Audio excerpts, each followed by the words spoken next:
Pentateuch is Greek. Moses is Bacchus. Krishna and Jesus too. Baby saved from a wicked king. Sons of the waters blue.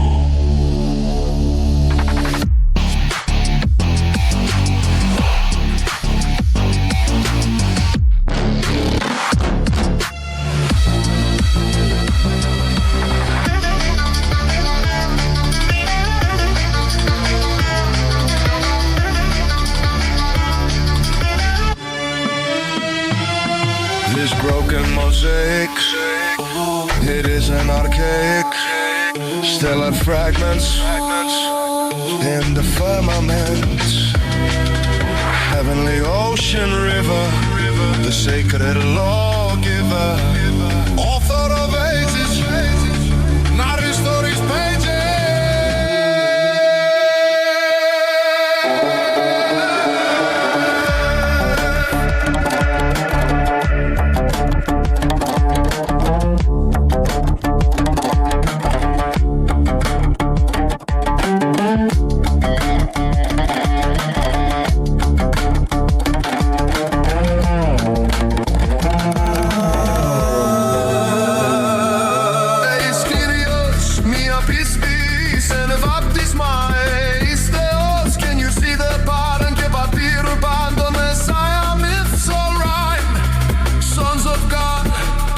Heroes of time.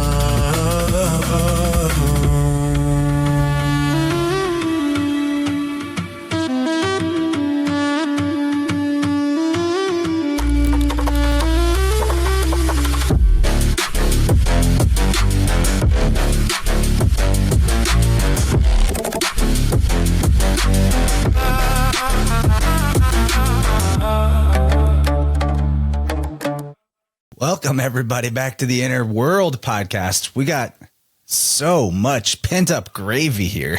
It's awesome that we're finally doing another show together, Dylan. Can't wait. We're talking about the Moseses, the many different faces of Moses. There is a lot here, and I think you put together your notes about half a year ago, and so maybe between the two of us, we're able to bring some serious gravy out of the portal, stuff that came from, before we took our hiatus, and stuff that I've dug up just in the last week working on this. And you are going to hear a crying baby in the background with me. That is unavoidable. So it's the beauty of life. How you doing, man? Everything's going great. I'm excited. It's we haven't done this in a while, so gonna get the cobwebs out at first, and then get busy. But one of the reasons this is an important show for us is because we're breaking new ground that I don't think has ever been broken before.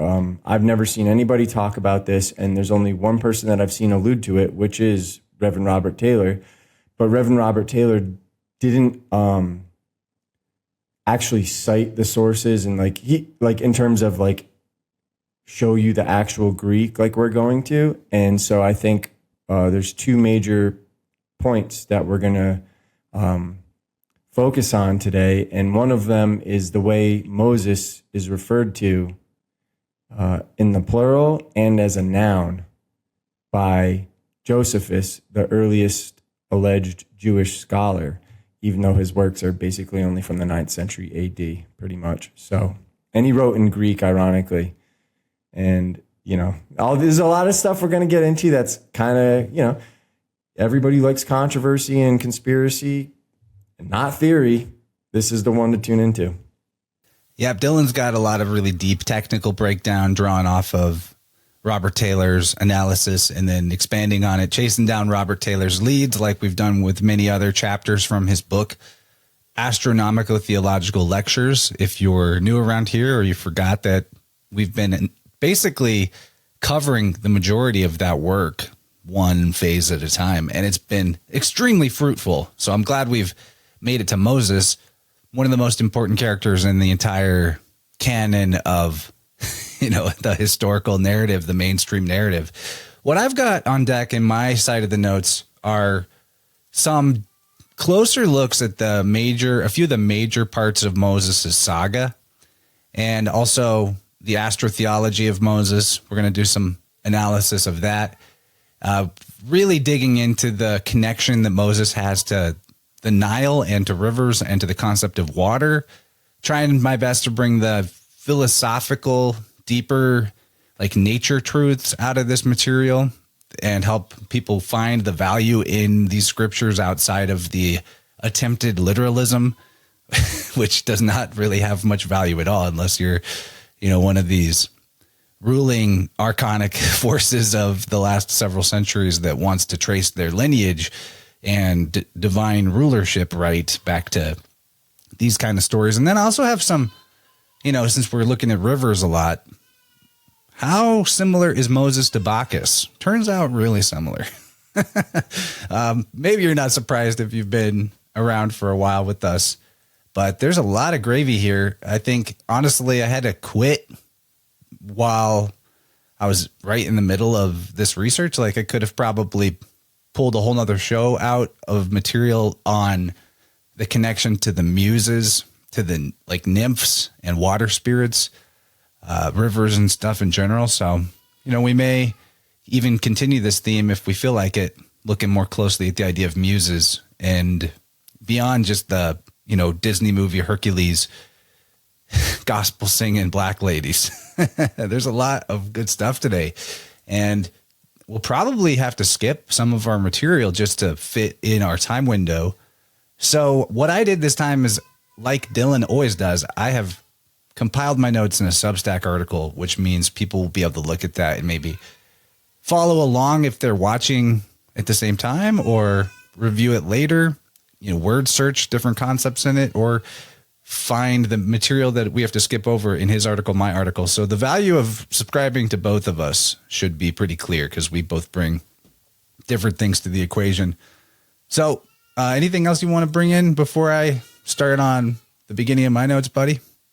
No, I was just going to welcome all the new people and welcome everybody back. And those of you who are paid subscribers, we appreciate you. And yeah, that is, for those of you who've never seen our work, the show notes, some of the feedback that I get, and I do have people that are subscribed to both of us, and they like how, a lot of these episodes, it'll take them a week or more to go through it thoroughly. So you have the nice ability to listen to us and kind of chill and enjoy the content. But for those of you who want to take matters into your own hands and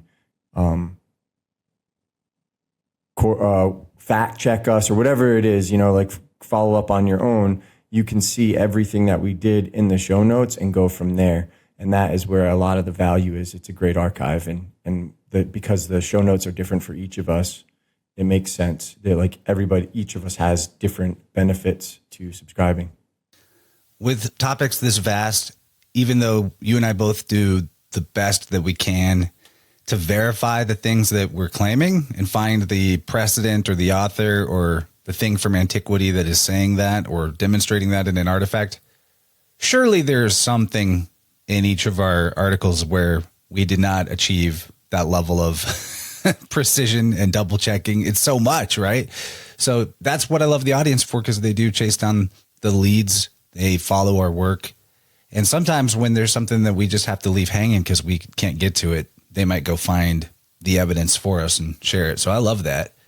Yeah. And I'm waiting for us to reach somebody who is like a fluent, like ancient Greek scholar that isn't compromised, that actually understands our argument. Because I think the challenge with us is you can find extremely learned people that you can have these conversations with, but they don't understand it from the perspective or the framework because they've never addressed our work or looked into it. So they don't understand where we're coming from.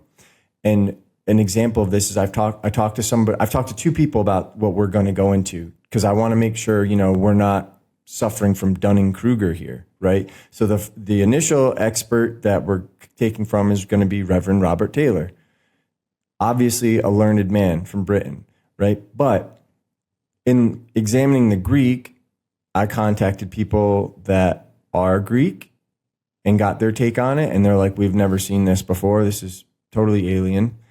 And then I've also touched upon this subject with someone who is a bit of a Greek scholar from the status quo perspective, and they just hand wave dismiss it like, well, it has to be like that. There's got to be an article and there's got to be a termination, so that's why. But they don't account for, so they have no idea about the muses or any of the things we're going to go into, or the astrotheology or the mythology, any of that stuff. So for them, it's just like it has to be. For them, they still accept the status quo, like when we broach the subject of Jesus being called Kyrios or Kyros or Kyron or Kyrio. So you see that and they're like, well, he has to be called that. And it's like, well, no, he doesn't have to be. That's what they called the sun in Persia. And you do not find any allusion to said other figure in the 1st century AD. All you find is the Persian name for the sun, according to these Greek writers that we depend on for history, such as Plutarch, such as Strabo, these people who are around and works are allegedly from the turn of the millennium. So there's a lot of interesting things we're going to get into, but to make a long story short, we are very eager to get somebody who has gone through our work, who has these technical skills that we don't, because we can only look at so much, and there's only so much you can do without having a certain level of knowledge. Fortunately, we're able to read Hebrew and Greek a little bit and then translate it ourselves, whatever. But that's nothing compared to somebody who's like an actual scholar and has spent, an inordinate amount of time learning this stuff for themselves to the point where they're fluent, and can answer concerns more easily, if that makes sense. Yeah, man. The thing is that the claim has to be proven by the person making the claim, right? Like, we don't have to believe the claim that Moses was a real person just because he's in a book or in a lot of people's minds in the academic mainstream. It's considered to be something that has a reality to it. In one of the profoundly synchronistic twists of language, the word mosaic refers to an ancient form of art. In the status quo view of ancient history, we could also call mosaic. Obviously, the first mosaic I'm talking about is an art medium where images are composed of many small single-colored tiles arranged like puzzle pieces to create the big picture. In the same way, in my opinion, the mosaic history is a selective assortment of fragments that are arranged just so to fabricate a particular narrative framework and leaving out other pieces. So what we do together, Dylan and I, and individually, we discuss the multitude of problems with the assertions of these academics and historians and religious scholars who have constructed our worldview of ancient history out of misguided or deceitful selective arrangement of evidence, often intended to justify institutional powers and religious dogma by alleging to discover proofs that biblical history can be archaeologically mapped to demonstrate that religious mythology is in fact based on real historical people and events. So the narrative framework for antiquity, we call it mosaic all the time because it's based on the notion that the Pentateuch, also known as the Torah, the first 5 books of the Old Testament, Genesis, Exodus, Leviticus, Numbers, Deuteronomy, were in fact written by one of the most famous characters in these books. Hence, they're being referred to as the books of Moses.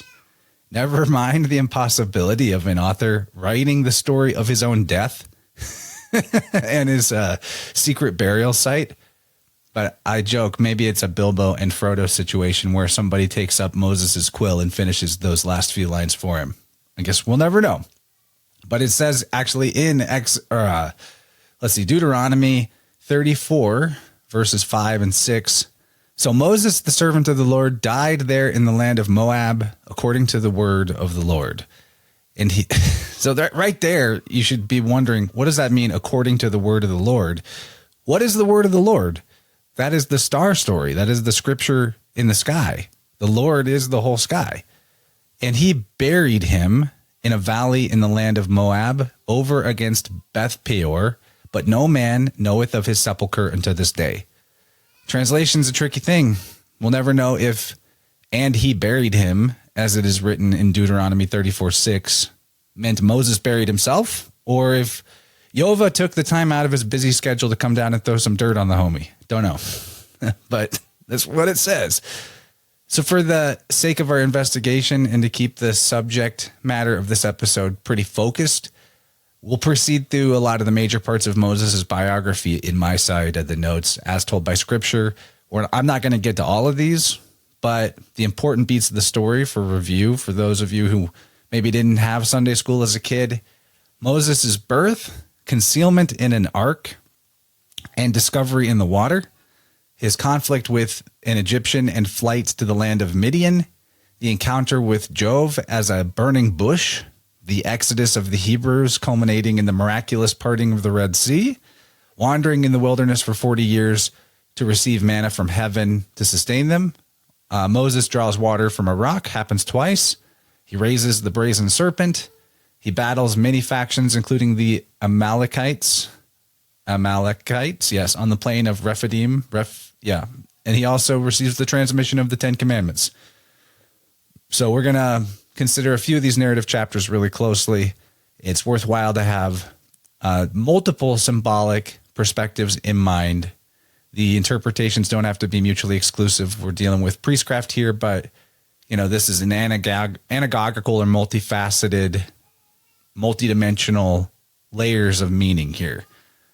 So first, we're going to look at the Robert Taylor analysis. Dylan goes really hard on that, making Moses a personification of the Nile or life-giving water. Taylor makes Moses an allegory for the divinity of the water element. And I think that reading will be very profitable to connect to other watery deities, especially Bacchus and Okeanos.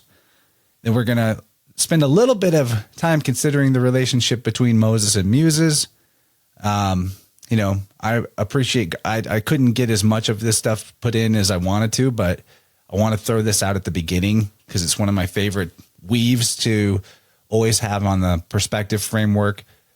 Inspired by Godfrey Higgins' massive works to attempt threading the overarching theory that he called the Nero cycle, or the cyclical patterns of time epochs, and that might be the original and universal concept from which the various myths and religions are generated, or somehow the framework that relates them all. In reading, a muse, or a memshenhe, or Messiah, is the presiding genius of an age, according to Higgins, bringing one to a close and ushering the world into the next. The messianic children of God are recognizable by several symbolic similarities they share across cultures and eras. Higgins postulated that the number of muses, such as having 9 muses, might correspond to the number of world ages that had thus far transpired according to the system. I don't think he was able to fully support the idea, but I don't think it means he was wrong either. And then thirdly, we're going to do the most, what I think is the most convincing interpretation of the Moses story is the astrotheological perspective, where Moses and his supporting cast of characters are derived from the constellations, planets, the sun, and its journey through the zodiac. I will be borrowing some of the extensive legwork done by David Warner Matheson to help with that case. And along the way, we're going to consider how the evidence from all three perspectives lends itself to the identity of Moses being syncretic to many other heroic lawgivers, sons of God, etc., from other cultures. So that's kind of the introduction. What do you got, Dylan? Well, I think you deserve a standing ovation for the first part of that. You should definitely save for your own book someday. And also, one of the technical things why these podcasts are special and why our show notes are special is you can just say that Godfrey Higgins quote and that Muse and Moses, etc., being the same. But what we do here is we actually show you philologically why they are the same. Whereas if you were just to be a casual reader and come across that, it wouldn't make sense. But if you actually look at it, especially because in Old Synagogue Hebrew, they don't use the samek, they just use the shin for S. Moshe, Moses, is literally MSE, which if you take away the vowel of that O or U that is interchangeable with Muse, it is the same word, MSE. And so this is what we do to help you increase your own awareness of what you're looking at so you can see it in different languages and not be tripped up over why it looks different in one language versus the other.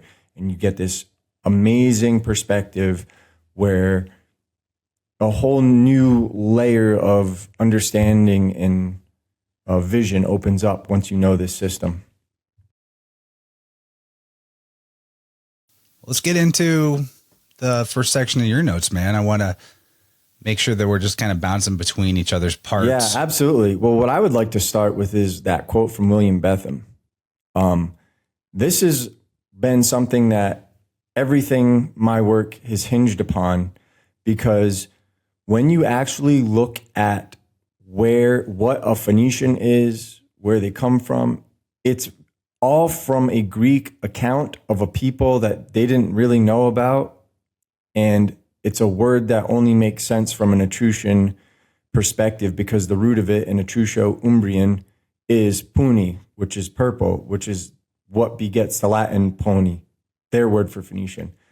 And it's quite, if you look at the accounts in the historical record that are available from people like Roman senators and poets, Caelius Italicus, he says the first people to adorn themselves in that Syrian purple, their robes, are the Vetulonians, which is a city-state of Etruria. So something to consider in the back of your mind, is that this idea of the Hebrew system and all this stuff coming from the Orient is most likely an inversion, which is why the Hebrew has way more alphabets. All these cultures pretending to be older have way more letters in their alphabets. They have more letters in their alphabets than the early Italian Celtic peoples. Whence I believe this system depends. Yeah, so alphabets don't lose letters, they gain them, generally speaking. Yeah. And so for this, I want to read this for those who are just listening. This is from William Bentham. He wrote, "It has been said that this language, Phoenician, was Hebrew, or had a strong affinity to it, but the best Hebraists have tested it without success, for the results have not enlightened the world. The Celto-Etruscan has not only an affinity, but its similarity is almost universally applicable to every Phoenician and Etruscan inscription to which it has been applied." And if you want to read his work, he's great at breaking down some of these words from a Celtic Irish perspective, ancient Irish perspective. And in my book, The Universal Empire, I went through the work of two scholars, Colonel Valency and this other Italian gentleman from the 1700s, who salvaged the remaining bit of the Punic left in Malta. And Valency went through that and said, look at all these Punic words and then look at all these pure Irish words. And they're cognate, they look the same, they sound similar, and they mean the same. And it is so comprehensive to make it virtually impossible that the ancient Irish are not descended from the Sicilian Phoenicians, which is where the Punic is thought to originate. So you have this Italian origin in a lot of this stuff, and that's important to the grand scheme of my work. But I just wanted to lead that off because it's important that our viewers know that Hebrew and Phoenician have nothing to do with each other. What is allegedly Phoenician. So you want to kick it off by reading Robert Taylor right under that and get us going? Or would you like me to? Robert Taylor wrote, "I am now to introduce you to the critical study of the second of the sacred books, which bears in our English Bibles the title, the second book of Moses, called Exodus. This book is in the Latin Vulgate of Pope Sixtus V and Pope Clement VIII, called merely Liber Exodus, that is, the Book of Exodus, without any mention of the name Moses. In the Greek Septuagint, it is called only Exodus. In the Hebrew, it is called merely Vav, Aleph, Lamed, Hey, and then we have Shin, Mem, Vav, Tav. So it's like Yule Smoot. Yule Smut. Yeah, and the V and the B, it's a tricky situation because you have the V and the B are the same letter, but in this case it's a Vav. So So it's like, is it a, Yule? Yeah. Could be Yule, Baal. which is Could is be interesting Baal though. smut. Yeah. And, or if you remove that L, like, Ilios, or, what was I gonna say? Yule, like Julius, or the Yule, like the Yuletide. Something to think about. Taylor transliterates it as Vel Samath.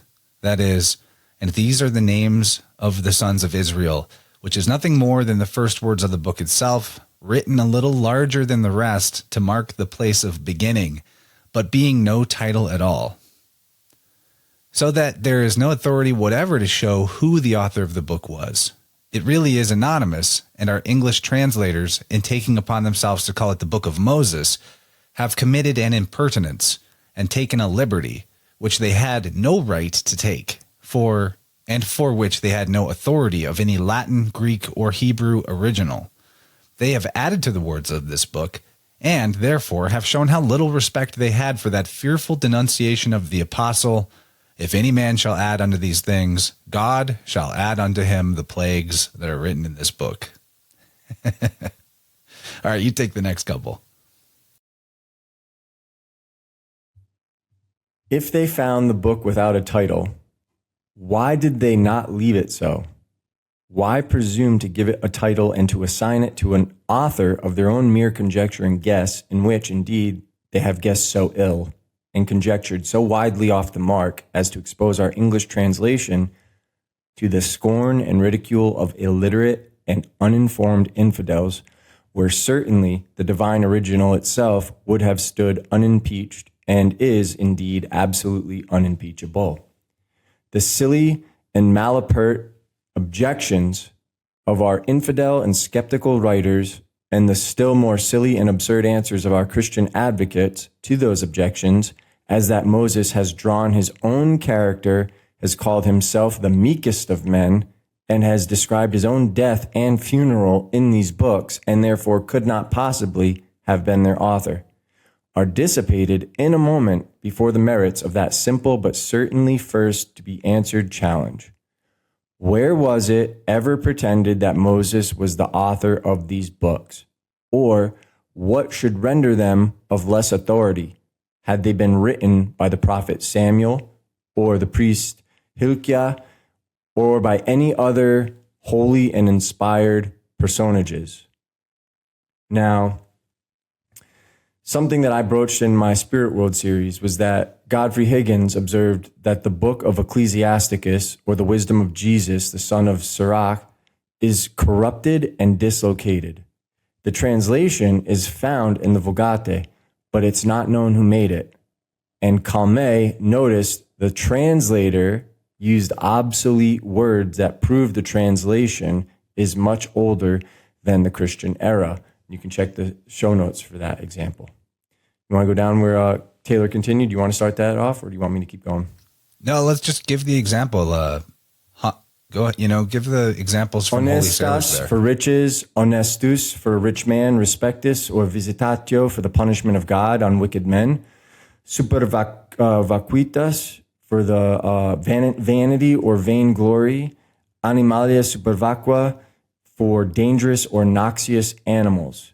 And these are all terms that cease to be common vernacular prior to the turn of the millennium. So if the Vulgate is younger than the Hebrew or Greek Bibles, well, they wouldn't be using those words that are already archaic by the time it was published, which means if it is a younger document, it's being, I don't want to say plagiarized, but something is being taken from a much older idea or manuscript.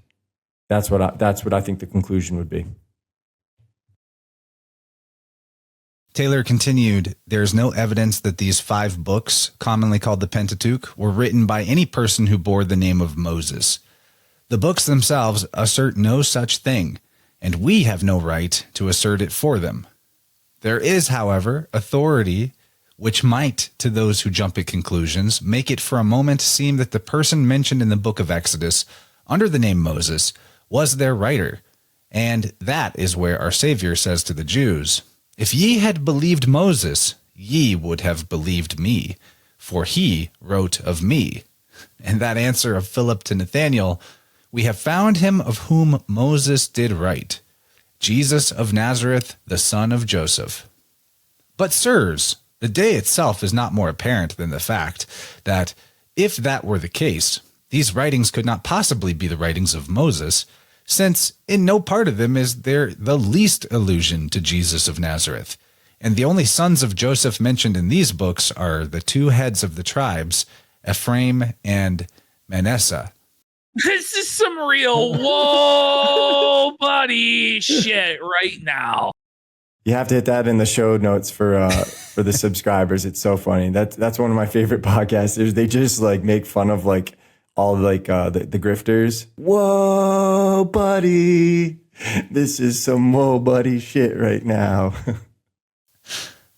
Continuing, Taylor says, there is no evidence then that these books were written by any person of the name of Moses.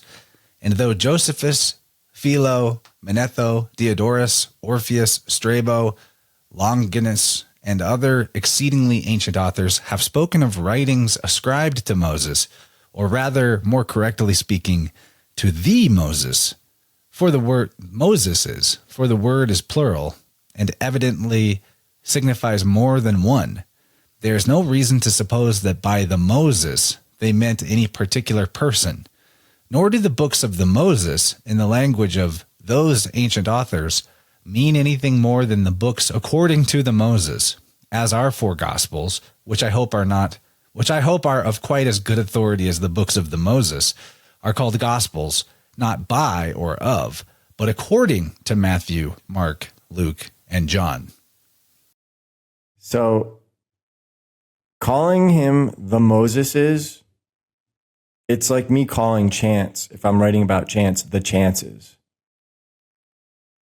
It changes the context. And I don't see how people can't see that. In my opinion, for me, it's clear as day. But it's very important to recall that Judea didn't have historians.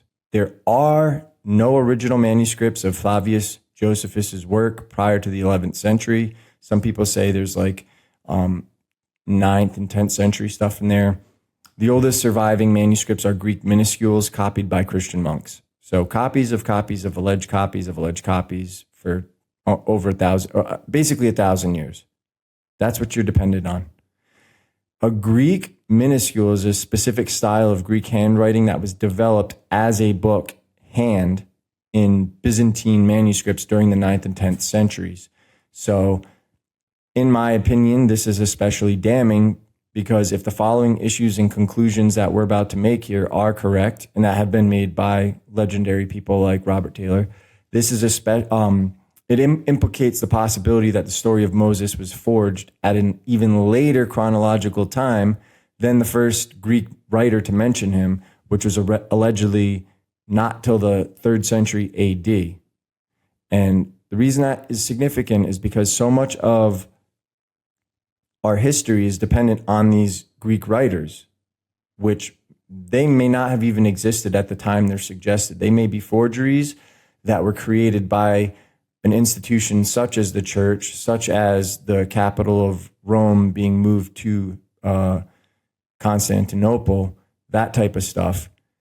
And so the reason I've looked into this is because when you study the ancient Italian languages, which are more sophisticated cultures and older cultures, in my opinion, because you still can't translate their languages because they're alien to the rest of the world and don't have affinity to Indo-European and all this other nonsense, there is no writings of these characters. These stories don't exist. Some of them do, some of the older like mythological ones, but these Abrahamic stories don't exist, which in my opinion is an evidence of their youth. But I do want to be transparent because regarding the works of Josephus, I was looking through the manual. As far as I could tell through like a periphery, like word find search using Greek, it only occurs once where Moses is referred to as the Moseses. And it, in my opinion though, things get complicated because I can't find this in other manuscripts. So either hasn't been scanned in properly, or the system, like when I try to do peripheral searches, it's been scrubbed. Whatever is going on, I'm not sure, but it's such an obscure subject that nobody but Robert Taylor, maybe somebody else, maybe a couple other people have addressed it, and then us. Like this, as far as the modern era is concerned, we are the tip of the spear broaching the subject. Unless somebody can, provide evidence otherwise, feel free to do that. We will give them credit. But when you look at this word, Chance, if you could just scroll down and show that, like both of those. So that's like for those who pay for our show notes, and this is all in the free portion anyway, you can go click that source button. It'll link you to the page itself so you can see it. But you'll see that termination of the word, it's IOIS in Greek. And right before it, not to mention the spelling has an omega and an upsilon before the sigma, so it's MOUS. A lot closer to like mooses or muses than mo. or just Y. if it was mo, it would just be an omega. Yep, it could be Moises though. It could. There's who knows what the hell it is, but yeah, that's the point. Is it's not as it could be a Greek transposition of Moshe. And I hear the special boy going, but in the Old Testament, it's written as Mem Shin Hey. So this is irrelevant because, to give any other like muse connotation to it is irrelevant because what is actually in the Old Testament is Mem Shin Hey, right? Not whatever this is. But this is a allegedly Jewish historian who's writing it this way, I'll point out. So who would know if not him? And there it is. It's one of those things we can kind of put people in checkmate with. But if you'll see, it's in the line right above Moses's. You'll see TOIS. That means the. So it's literally tis Mousis or Moises, which is the Moseses. And so I did some digging on this. That termination, for anybody who's interested, you can just copy and paste the IOIS in Greek. It's in my notes. And it's not a common Greek termination. And I can't get a decent search return on it regarding terminations or grammar. There's very little on the internet right now talking about it. And generally, when you see words that end in OI in Greek, they indicate plurality. But if you look at Mousis or Moises, if the S is struck from the end of the word, it would still be the Moseses because the modern way is plural, OI, right? So it would be Mosi. But if that's a mistake, and it's a big if, as I say in my notes, then that termination is similar to French. And it makes me wonder if these documents are somehow fabricated by somebody from a French portion of this institution during those like Middle Ages. Well, that would be a time period where like Avignon was rivaling Rome for centuries, to which would be the supreme seat of the Holy Roman Empire, right? So maybe there is something to that, because when you put it that way, I hadn't thought about this till you started discussing it. Just when I was reading your notes, I didn't make that connection, but it's like, it's almost like they put the pluralization on the word twice. Yeah. It's odd, and Greek people don't understand it, or at least they don't. It's unfamiliar to the Greeks that I broached the subject with, and the people who do understand like ancient Greek and are more from a religious scholar, they dismiss it as like, well, it just has to be something. It could be anything. You just had to have something, So it's a little weird. But if you want to scroll down, I'll also add, the further back you go to the writings of church fathers, the further before it is that there's a printing press and more people become literate, the more the more loose they are with just outright associating biblical characters with other mythological figures to the point where I have some of that in my notes that is extremely mind-blowing from the modern dogmatic perspective. But, anyway, my point being, like, if this was a fabrication of a Middle Ages French monk or something, or bishop or church father writer, and he's calling Moses the Muses, it's actually kind of common for them to do stuff like that. And they reveal things because they think they're just writing to each other. They don't understand that in a few centuries, there's going to be a printing press and literacy is going to take off. And then someday there's going to be guys like me and you going, what the hell is this? And the conclusions that we have, like whether we're wrong or right, it's still it doesn't really matter. Well, first of all, we're right, at least in the analysis portion. Our conclusions might not be correct. And that's why we're kind of being loose with them and just giving other options. But this is revelatory either way, because it either proves what we're talking about is our conclusions are correct, or it proves what you just mentioned, which is controversial and just as revelatory and should make ripples. People should be talking about this and arguing with each other as to why this is. And in that argument, I want to add something else that I just came across. I published an article recently regarding Semiramis. And if you scroll down a little bit further, you'll see two more Greek examples. Keep going. And right there. Now, what you have there, the way I found this was doing returns on Semiramis in Greek. And I just happened to be reading this totally irrelevant passage to this episode that we did. And then I just see, well, what's that? Looky there. Hassiri. That's Assyrians, and it's plural. And look, it's pluralized by a different author from the Chronicon Paschal, and it's terminated with IOIS for plurality. So double plural again. It supports this yet again. So if Moses was, now there's the claim that many scholars have made, and so I don't know that I ever chased this down or how they came to this, and it's something that if I cared about enough, I would probably, focus on it, but someone else can do this. In my early work, I trusted people a lot more, because if I found out the majority of what they said could be fact checked, stuff like this I might not chase down. In light of the fact that Egyptian, they have no alphabet prior to the Coptic, and the Coptic is Greek based.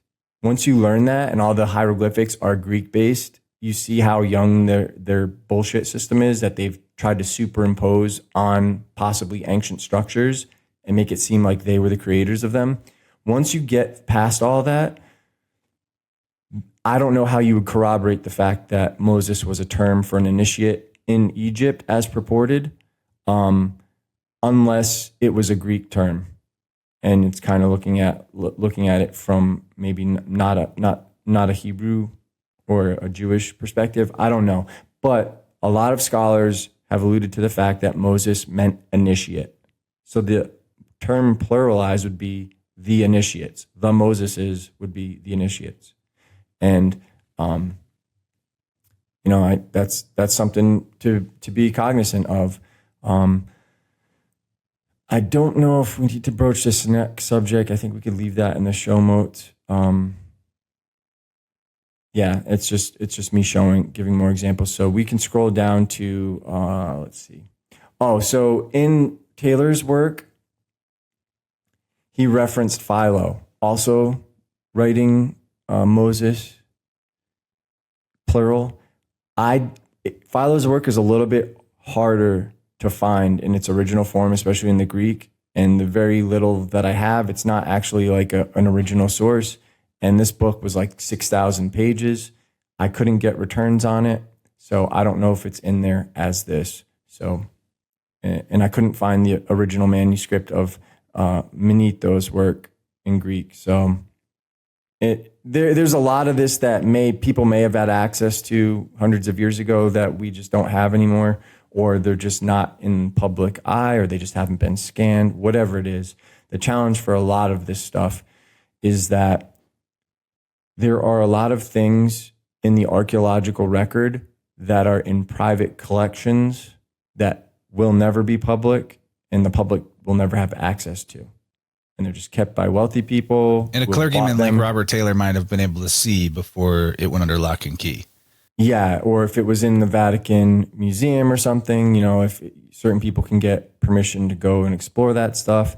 So it's hard to tell, but it's been a big problem for learning ancient Italian history, because there's certain books that I've read that are written by archaeologists, and the artifacts they show in their books, they're incredible, and you can't find them on the internet because they've just never been published. What we're dealing with is a very obscure subject, but hopefully it will become, somebody will look at this someday. And the internet is a lot skimpier than people realize. There's a lot on the internet, and it's mostly cat videos and pornos. There's like, in terms of the archaeological record and things that we would be interested in subject matter for this show, it gets harder to find stuff, not easier. Things get more restricted over the course of years that we've been doing this kind of stuff. So you have to really save images of a statue or a piece of art or jewelry that you find that has importance. You got to keep the PDFs of old books offline. I went to go click on one of the source links and archive.org is not available today. So it's like, this stuff is not guaranteed. We have a lot of advantages with the internet, but it's not the perfect thing that it might seem like for those of you who don't try to dig this stuff up yourself. And those that do, let's put you on a scavenger hunt. Find in Philo or Menetho the Moseses. If you find that will be monumental, because if it was more than just Josephus, that is a big deal. Yeah, and to your point, it's like the other issue is that with the advent of podcasts and stuff, people now are more inclined to just talk and listen. They're not inclined to demonstrate. So sometimes they will be saying the right thing, but they themselves don't have the skills or resources to demonstrate their claims. And we try to do that here so that everybody can see where we're getting it from, where it is in the historical record, et cetera, et cetera. You want to continue with Moses being the 9 muses? Let's hold that. That's going to be really juicy. But I want to start talking about the beginning of Moses' story, the birth and concealment in an ark. Because this is the biggest deal to me about his whole story. The book of Exodus commences with the death of Joseph and all his generational cohort, establishing that the children of Israel, who we know as Chronos, or time, brought forth fruit and increased in abundance. This is Exodus chapter 1. Thus the Hebrews became numerous. Exodus 1:8 says, "Then there rose up a new king in Egypt who knew not Joseph." My buddy David Matheson points out rightly that this detail is inconsistent with a literal interpretation of the story, because allegedly Egypt was quite sophisticated in its record keeping. Joseph was the savior of the entire land of Egypt in the preceding story. Matheson's take is the not knowing Joseph would be the text hinting that the constellations which represented characters in the book of Genesis, now that we're in Exodus, they must each now be considered with new narrative representations. I like that take, but I more enjoy the point about that it's not a good detail to consider it a literal story, that they would forget somebody as miraculous as Joseph. That makes no sense. Well, especially because when you look at the meaning of Exodus, it's referring to a coming out. And when you say a coming out of Egypt, Egypt is darkness below the horizon. So it's an allegory for stars coming out, or Jews fleeing Egypt, coming out from rising. The children of Israel. As the night, yeah. That's the children of Chronos. The scripture goes on to say that the king of Egypt was concerned with the rapid increase in population of the children of Israel, and so commanded the midwives of the Hebrews to slay all the male babies as soon as they were born. Have we heard that before? That sounds familiar. This is the situation where Moses' story begins. This is what he's born into. He is protected by this fate by his mother, who hides him in a reed basket. Literally, the word is tav bet tav. That is the same word as the ark. in Genesis is Noah's Ark. And that is also the root of what's possibly Thebes. 100%. Yeah. You'll see bull symbolism laid up. This dude. Where's Bacchus? Hold on, Chance. I got to tell you this. Bacchus is from Thebes. TBT. Oh my God, dude. Something that our audience needs to revisit. I don't even think you and I realize how important this episode was, but episode 3 of Inner World, the Age of Towers, and it's like a play on Taurus. So good. That has come back to like haunt everything for eternity. I don't think I don't think anybody understands how significant that episode was, but every time we do this, I constantly refer to that. I'm like, oh my God, dude, that was a megalithic episode. I got to go rewatch that. All right. Oh, well, that's what I love about this is it is timeless, eternal goodness what we make here, right? Doesn't matter how often we manage to do it. It doesn't, it never gets old. You can come back to it. You'll hear something new every time. So the cross-cultural messianic archetype of the persecuted child is a very big motif in world mythology. I'm just going to give you some of the greatest hits. Matthew chapter 2, verse 16. Then Herod, when he saw that he was mocked of the wise men, was exceeding wroth, and sent forth and slew all the children that were in Bethlehem and in all the coasts thereof, from 2 years old and under, according to the time which he had diligently inquired of the wise men. So the Gospel of Matthew is telling you the same story. The newborn Jesus escapes the mass infanticide campaign of a tyrant because Mary and Joseph are warned by an angel that it's going to happen. Dylan, where do they flee to? Ding, ding, ding. It's Egypt. You're muted. Sorry, bud. Sorry, I was reading something about Babylon in the Greek and I wasn't paying attention. Yeah, well, Jesus, as a baby, escapes being murdered and he flees. His parents take him to Egypt. Whoa. Interesting. Then you have in the Bhagavata Purana, here's a picture for it. The evil king Kamsa receives warning that Devaki's 8th child will grow up to overthrow and kill him, so he imprisons Devaki and slays her babies as they are born. But baby Krishna is smuggled across the Yamuna River and raised in hiding by foster parents. In the majority of the artistic depictions of the river crossing, he's in a basket. So, and that's like across the board, whether that's exact in the scripture or not, but I found a million pictures like this. I also want to bring, I don't remember if we have this in the show notes. So if we don't, I apologize if we're going to repeat this, but it's also important because I was stuck on reading that thing in Greek about Babylon. It's critical actually. If you're going to use the Bible as a historical reference, to recognize that Rome is called Babylon. So this idea that all this is originating in Babylon may very well be correct if you recognize that Rome is Babylon. And Yeah. so this is just something to be aware of. 1 Peter 5. Yeah. Yeah. So more attempted infanticide is not exactly included in the Avesta, the Zoroastrian scriptures, but in the many centuries of extra scriptural writing and epic poetry by Persian Zoroastrian poets and religious authors, there are a bunch of accounts where the baby Zoroaster or Zarathustra is attacked by demons or other evil forces as a baby and miraculously preserved.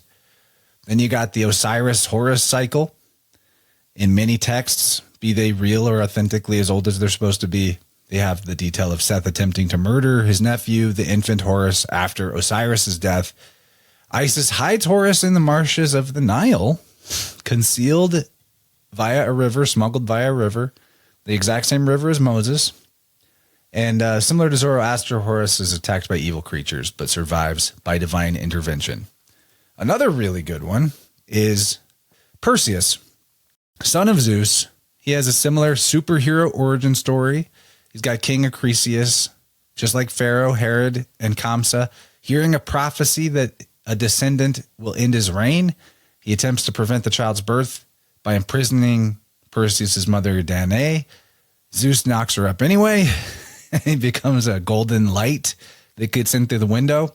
Acrisius didn't want to get his hands too dirty, so he lets Poseidon kill them by throwing them out to sea in a wooden chest. It's a box. It's box shaped. It's very significant. Just like the ark, it's the same kind of shape. It fulfills the universal motif. Noah's ark, the box, and an ark and a chest. So he's thrown out literally in like a chest. Another layer to the symbolism is that Acrisius rules Argos, which is the same name as the legendary ship of the ark. You know, philologically G, interchanging with C, CHK, the ark. There's actually more. I'll just give a quick honorable mention list. Romulus and Remus survive an attempted drowning in the sacred river of their region.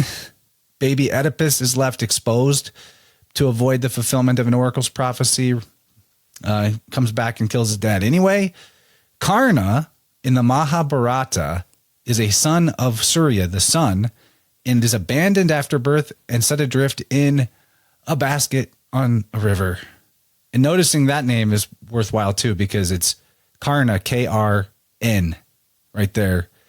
Then Sargon of Akkad, allegedly the Mesopotamian king, set adrift in a reed basket on a river, rescued, fostered, and then rose from those humble origins to found the world's biggest empire, allegedly, up to that point. Or what about Zeus? Zeus is hidden to avoid being killed as an infant by Kronos. So right away, the very first event in Moses' story, we already have a preponderance of evidently coincidental happenstancery that suggests Moses was indeed a mythical character who fulfills a universal Messiah archetype, in no way a historical figure, unless the devil, of course, was the one that went around and put those other stories in people's heads so they'd be confused about who the real savior was. So did the devil put the Moses story in to confuse people about Jesus, or is it the other way around? Which one's the real one that survives the infanticide and goes to Egypt? I don't know. It's a convenient, when you start looking at the power of these scriptures and the way that they can be explained away, it's a convenient excuse, right? Well, your problem is you're reading the work of the devil and you've been led astray. Now come back into my fold and give me all your money, please. The devil went around before Jesus was born and gave a bunch of people made up stories and legends that sounded a lot like Jesus to confuse you specifically. Isn't it wild? Like, isn't it wild how all these stories and like allegedly taking place in these superstitious cultures, they're leaving everything up to fate by not just killing the thing, the child. You know what I mean? Like I have a hard time even saying that because it's such a grotesque idea to me. So that's why I said thing. I'm like trying to like broach a subject without saying it because I don't want that in my space. But if you really were afraid of fate and a destined child, you wouldn't then put the destined child in an ark or whatever and leave it to fate to survive. You know what I mean? Yeah, if you were smart, you would set that child up with a really kick-ass life somewhere far away that they would never want to leave. You know, something like that. Or just get rid of it. You know what I mean? Like, that's what I'm saying. No, that's bad the dark vibes, though. That's the dark truth. You know, they say everybody did child sacrifice back then, which is, in my opinion, nonsense. I don't believe that because these are things that they're based on like, we find ashes at this site. Well, what's to say that, you know, infant mortality is a big deal. I mean, look at infant mortality all the way up to the 1800s. It's crazy how few people live to make it to like adulthood. When you look at a group of like, you know, it's like 40% of people die in adolescence back then. So when you look in the ancient world, it's probably even worse. And it's like, you know, maybe it's just it's a part of life back then. And I don't know. I'm just saying these stories don't add up to me because it makes no sense. Just get rid of it. If you're worried about some child growing up, you know what I mean? You wouldn't just like set it off to then come back and conquer you. If you believed in the gods and all that stuff. That's why I think this stuff is inconsistent. It's great as a myth, though. Yeah. Well, that's where its power is. If you're not taking it as literal history, it's an allegory, and that's fine. So that's where I'm at for the free part of our talk, which ended up being huge. Yeah, it's a nice, big, hearty welcome back. Thank you to our subscribers for sticking with us during the hiatus. We appreciate you. Every little bit does help. Like the more our respective platforms supplement our income, the more space we have in our lives to do this more frequently. And we appreciate everybody that's been here, and to all the new people, welcome. And hopefully you'll subscribe. And for those of you who've never been subscribed to Substack, whether it's me or Chance, the platform itself gives you a free 7-day trial to like anyone you want. So you can just get a free 7-day trial and go through everything you want to see if it's worth your time to actually upgrade to a full membership. So yeah, now that I'm here, risk-free. Although more of my catalog is on Patreon than on Substack, I'm trying to catch it up as I can, but I prefer Substack immediately. It's just, I like the functionality better. And the community aspect of Substack is also pretty sweet. It's a lot easier to stumble on cool stuff, and the overall vibe of Substack is pretty sweet. Unlike other social media, it's like a higher intellect threshold for the most part. And we could do a live stream with anyone we wanted. Like we could do a hangout through the app, and it'll go to, if we want to attract newer people who are just on Substack, the app. So if you want to do that sometime, if you ever want to do a hangout, get, George is on there. So you could get, there's people that are on there. Yeah. Topher's on there. A lot of people are on there that we could do live streams and hang out, just, bullshit about whatever we want just to attract new people. There's a lot of options here. Yeah, I've had a blast though, and we will give you a little better teaser of what's in part 2 after Dylan and I conclude here. I'll construct that, and stoked to be here again, man. Thanks again. Awesome. Thanks everyone for being here. Appreciate you. If you've enjoyed this wade into the river of gods in the first hour with me and Dylan, the second half will take you much farther out to sea. Stick around for a moment for a glimpse of what waits in the deep end. In part 2, we continue our salvage operation on the submerged architecture of the Mosaic mythos, as we demonstrate Greek parallels, water gods, ancient builders, and linguistic fingerprints that no scholar ever showed you. First, the secret structure of Scripture. The Old Testament of the Bible as a 5 or 9 book mosaic consecrated for the Muses rather than written by Moses. Neither is there any reason why the number of these books should be confined to 5, but there is a reason why their number should be extended to 9 in honor of the 9 Muses who are believed to inspire such performances. Then, the fusion no one talks about. Ancient authors equating Moses with Bacchus, the river-born god of ecstasy and liberation. And the whole group were represented as dancing around the sun, who personified as the god Bacchus was always represented as attended by the Muses, and by the metonymy of language acquired the name, precisely the same name, Moses, and was worshipped under that name. From there we look more closely at nymphs and muses, the water spirits of prophecy whose cults shaped the earliest versions of Moses. Muses are nymphs, and they're always associated with water. If you've ever played Legend of Zelda, you can see this is the play on the fairy fountains. Then we discuss the forgotten builders. Everywhere you see this maritime culture go, stemming from the Etruscans, they build tumuli, mounds.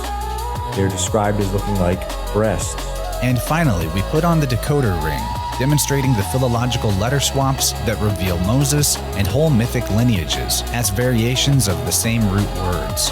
The C functioned like a G in most of the ancient Italian cultures. You'll still see people say gannolis instead of cannolis. You see it with capicola, gabagool. And you have to do this with your hands. It's part of how you pronounce it. That was totally subconscious, by the way. That's how bad it is. You can get part 2 of this show and the entire archive of epic Inner World episodes. And all you have to do is support the work of myself or Dylan. Access Dylan's work at greattide.substack.com or support me through interversepodcast.substack.com or patreon.com/interverse. For other ways to support the work Dylan and I do and benefit yourself in the process, check the links in the show notes for the Spirit World series of books, including audiobook versions that I narrate for you. You can also get a biofield tuning session with me from the Interverse Podcast website, or explore my affiliate links for great holistic products. Thanks for joining us on the journey, and whenever you're ready to go deeper, we'll meet you in the inner world.